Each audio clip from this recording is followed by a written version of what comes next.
علاقة ابو شيلان يعني قبل 4 سنوات انا اعرف ابو شيلان، بس ابو شيلان مو اعرفه علاقة يعني طبه وطلعه. سويت العلاقة حتى خطط تاخذ فلوس منها، اخذ من يمه فلوس وشوف شنو عندهم فلوس وش قد عنده فلوس. فينين انا انفذ يعني اطب شلقه اقتل واخذ. بهذا الشهر كله انا اعرف الاوقات مالتهم ترى يعني سيدي، شو وقت يطبون، شو وقت يطلعون.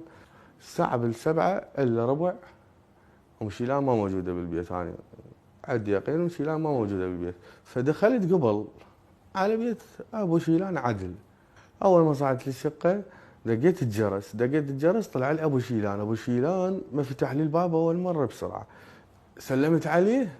بهالاثناء انا قلت خليه اخلص عليه.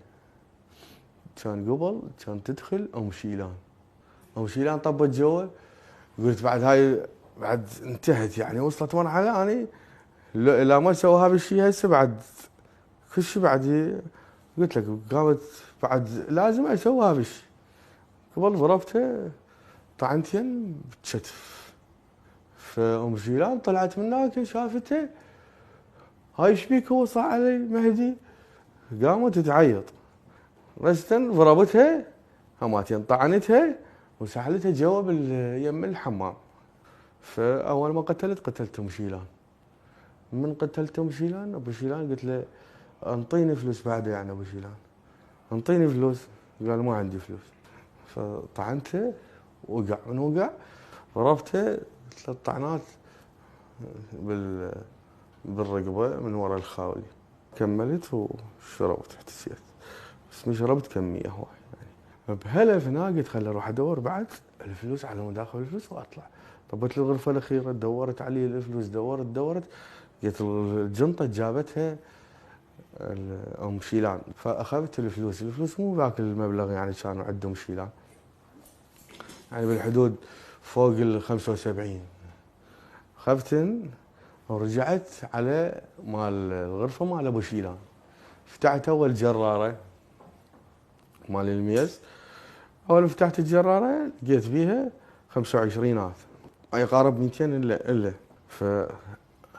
فالجنطه جوا لقيت بيها شده و30 ورقه. دورت كان اسحب جنطه جوا الكرسي. جوا الكرسي ضبات، كل ضبه 250 عراق، كلها عراق. وبيهن دولارات يعني فردي 5 هيك بيهن. هذني اخذت في النوبه. فقلت خل اطلع. رجعت لقيت طب فتح الباب بس جاي يطلع. تفاجئت انصدمت البنيه. من انصدمت قلت لها لا تخافي ماكو شيء. قالت لي شكو يعني بصوت ناس اول مره. قلت لها والله ماكو شيء. قالت وين ماما وين بابا؟ قلت لها موجودين لا تخافي. قالت لا. قلت لها تعال طب جوا خلي احكي وياك. قالت لي لا ما طب. صرخت. من صرخت انا قبل سديت حلقها طببتها بالغرفه مال ابو شيلان. قعدتها قالت لي شكو وين ماما وين بابا؟ انا هيك وحدي قلت لها ماما وبابا خطفوهم. قالت لي من خطفهم؟ قلت لها ما اعرف خطفهم، بس الوسيط انا صرت. قلت لها اربط رجليها واجيب لك مي على مود ما تتحركين. قالت لي يلا ما يخالف. ربطت رجليها رحت جبت لها مي واجيت. خلتني أأمن. رأسة كب النفاضة ضربتني ضربتين براسي. فقمت راسها ضربتها بوكسين. ضرب رجع راسها بالحائط. أغمى عليه. أعطيت المخدة صرت فوقها. فأنا ضغطت عليها سويت هيجي ما بعد سكتت البنية. طاوعت على شيلان بعد هي. فقلت خل اخلص عليها بعد احسن على مود اخذها جوا بعد واختم الغرفه واطلع يعني الشقه مالتهم. حطيت الخاولي وحطيت المخده لحد ما ماتت.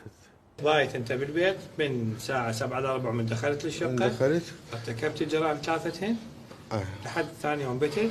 لحد ثاني يوم بتت على اساس اطلع بال5. اخذتني بعد طلعت بال9 وربع. اي طلعت. ما طلعت نزلت جو صعدت فوق. صعدت فوق طابق الثالث. طابق فوق ثاني. بيت الغراض على من البالكون. بيتنا على العمارة يعني الجو. عمارة ثانية؟ لا. اللي هنا الفلوس يعني. هنا الفلوس والغراض كنا ببيتهم، جو طاح جو بالعمارة. ورجعت ورجعت من هنا نزلت. ومن عندها انتقلت بعدين إلى أربيل، وهناك تم إلقاء القبض عليك. تم إلقاء القبض عليه.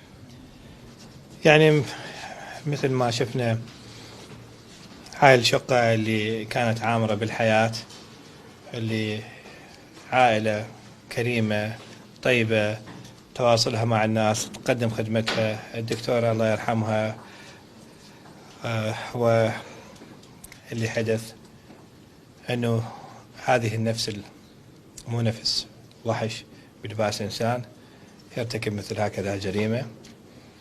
على كل حال متابعة السيد رئيس الوزراء والمتابعة الشخصية للسيد وزير الداخلية وجهد وكالة الاستخبارات، الجهد الحقيقي، إضافة إلى تقاطع المعلومات وأيضا إسناد من قبل مكافحة الإجرام، تم إلقاء القبض على هذا المجرم بوقت قياسي. شكرا للقضاء اللي كان معنا أول بأول، وشكرا أيضا للسلطات الأمنية في إقليم كردستان العراق. ويمكن الكلمة الأخيرة اللي نقولها، هذه العائلة تعاملت بحسن النية خالصة مع هذا المتهم. نعم هو فيه قصد جرمي، سبق إصرار وترصد، يتعاطى الكحول، وبالتالي نصيحتنا أنه أبدا ما نتعامل مع الناس الغرباء بحسن نية. يجب أن يكون عندنا حس أمني، وأيضا الاتصال بالقوات الأمنية. الاتصال بالقوات الأمنية مهم إخواني، الحس الأمني مهم. عندما نلاحظ أي حالة غريبة، نلاحظ موضوع يتطلب أن نتصل بالقوات الأمنية، بالنجدة، بالاستخبارات، بالمكافحة، بالمحلية، بكل الخطوط الساخنة 104. ممكن اتصال ينقذ حياة عائلة ويغير موقف.